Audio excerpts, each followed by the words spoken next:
Hello everyone, आज हम lesson 2 के क्वेश्चंस को सॉल्व करेंगे। तो लेसन 2 है कृषि एवं सिंचाई। तो यहाँ पर प्रश्न है, निम्नलिखित प्रश्नों के उत्तर लिखिए। निर्वाह कृषि और व्यापारिक कृषि में क्या अंतर है? तो निर्वाह कृषि और व्यापारिक कृषि में मुख्य अंतर निम्नलिखित है। निर्वाह कृषि वह कृषि है जिसे किसान केवल अपने परिवार की दैनिक आवश्यकताओं को पूरा करने के लिए करते हैं। इसमें किसान अपनी ज़रूरत के अनुसार फसल उगाते हैं और उन्हें अपने परिवार के लिए ही रखते हैं। दूसरी ओर व्यापारिक कृषि वह कृषि है जिसका मुख्य उद्देश्य बाजार में फसल बेचकर पैसे कमाना होता है। व्यापारिक कृषि में किसान बड़े पैमाने पर एक या कुछ विशेष फसलें उगाते हैं, जिसे फसल विशिष्टीकरण भी कहते हैं। निर्वाह कृषि में किसान विभिन्न प्रकार की फसलें उगाते हैं, जबकि व्यापारिक कृषि में वे केवल नकदी फसलें जैसे कि गन्ना, कपास, जूट आदि उगाते हैं। अब यहाँ पर अगला प्रश्न है, चावल के उत्पादन के लिए किस प्रकार की जलवायु होनी चाहिए? तो चावल के उत्पादन के लिए विशेष प्रकार की जलवायु की आवश्यकता होती है। चावल उगाने के लिए अधिक गर्मी, अधिक पानी की ज़रूरत होती है। इसके अलावा चावल की खेती के लिए उपजाऊ चिकनी मिट्टी होना भी आवश्यक है। चावल खरीफ की फसल है, इसलिए इसे वर्षा ऋतु के प्रारंभ में बोया जाता है, शीत ऋतु के प्रारंभ में काटा जाता है। भारत में चावल मुख्य रूप से पश्चिम बंगाल, उत्तर प्रदेश, आंध्र प्रदेश, असम और बिहार जैसे उन क्षेत्रों में उगाया जाता है जहां गर्म और आर्द्र जलवायु पाई जाती है। अगला प्रश्न है कि भारत के मुख्य कपास उत्पादक राज्यों के नाम लिखिए। तो भारत के मुख्य कपास उत्पादक राज्य निम्नलिखित हैं। महाराष्ट्र, गुजरात और मध्य प्रदेश भारत के सबसे बड़े कपास उत्पादक राज्य हैं। इसके अलावा पंजाब, तमिलनाडु, उत्तर प्रदेश, पश्चिम बंगाल, आंध्र प्रदेश, कर्नाटक और हरियाणा भी कपास का उत्पादन करते हैं। कपास की खेती के लिए काली मिट्टी, गर्म व नम जलवायु और लगभग 100 सेंटीमीटर वर्षा या उचित सिंचाई की सुविधा आवश्यक होती है। अगला प्रश्न है, भारत में चकबंदी से क्या लाभ हुए हैं? तो चकबंदी से भारत के किसानों को अनेक लाभ हुए हैं। चकबंदी एक ऐसी प्रक्रिया है जिसमें किसानों के इधर उधर बिखरे हुए छोटे छोटे खेतों को एक जगह जोड़कर एक बड़े खेत का रूप दिया जाता है। चकबंदी से किसानों को सबसे पहला लाभ यह है कि उनके सभी खेत एक ही जगह हो जाते हैं, जिससे उन्हें आवागमन में समय नहीं बर्बाद होता है। बड़े खेत पर आधुनिक उपकरण और तरीकों से खेती करना आसान होता है, जिससे फसल का उत्पादन बढ़ता है।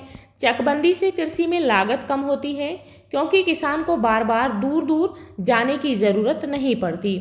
छोटे छोटे टुकड़ों में बिखरी जोतें सही तरीके से संभाली नहीं जा सकती, लेकिन चकबंदी के बाद बड़े खेत को सही तरीके से संभाला जा सकता है। अगला प्रश्न है कि हरित क्रांति क्या है, इसके प्रभावों को लिखिए। तो हरित क्रांति एक महत्वपूर्ण कृषि कार्यक्रम है जो वर्ष 1966 और 67 में भारत में शुरू की गई थी।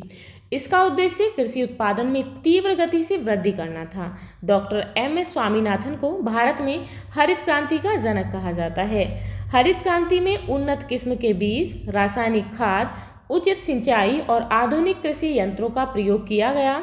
हरित क्रांति वर्ष 1966 और 67 में शुरू हुई। इसका उद्देश्य उन्नत बीजों, खाद, सिंचाई और आधुनिक यंत्रों द्वारा कृषि उत्पादन में तीव्र गति से वृद्धि करना था।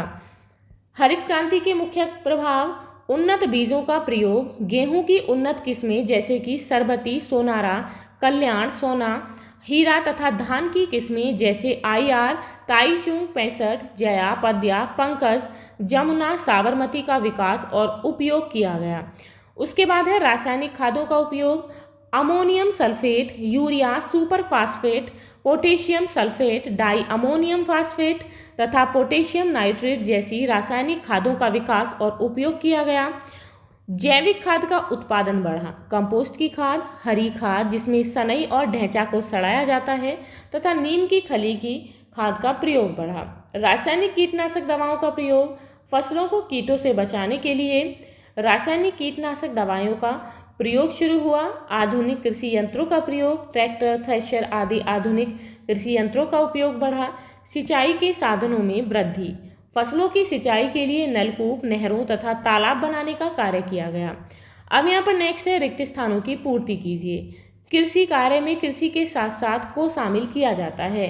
तो कृषि के साथ साथ पशुपालन, मुर्गी पालन, मधुमक्खी पालन, रेशम कीट पालन, झींगा पालन, बागवानी और मत्स्य पालन। तो यहाँ पर लिखेंगे।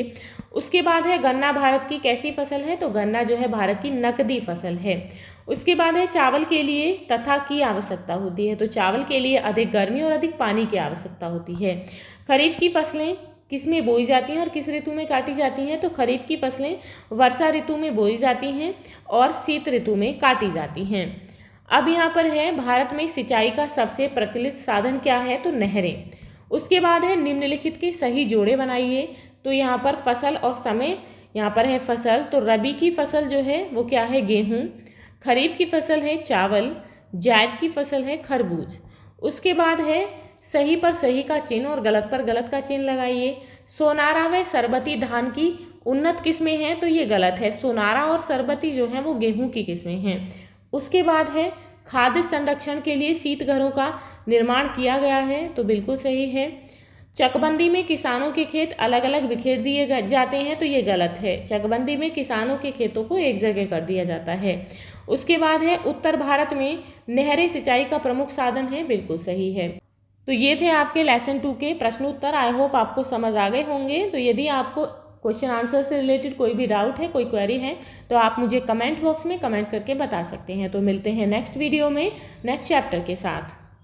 If you like this video please like and share, and if you are new on this channel please subscribe the channel. Thank you.